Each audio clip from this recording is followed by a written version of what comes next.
সার্থকের বাবা স্রোতের সাথে সার্থকের বিয়ে ঠিক করলে সার্থক ও স্রোত দুজনেই রাজি হয়ে যায়। সার্থকের বাবার বন্ধু শোভন তার ছেলের সাথে স্রোতের পরিচয় করিয়ে দেয়, আর স্রোত তখন খুব কষ্ট পেতে থাকে।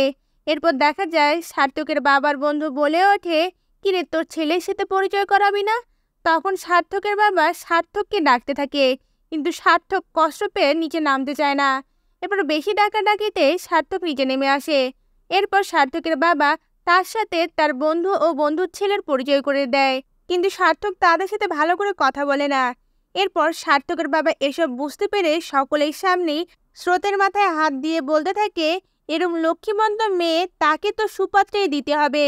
কথাটা শুনে সার্থক কষ্ট পেয়ে তার বাবার দিকে তাকায়।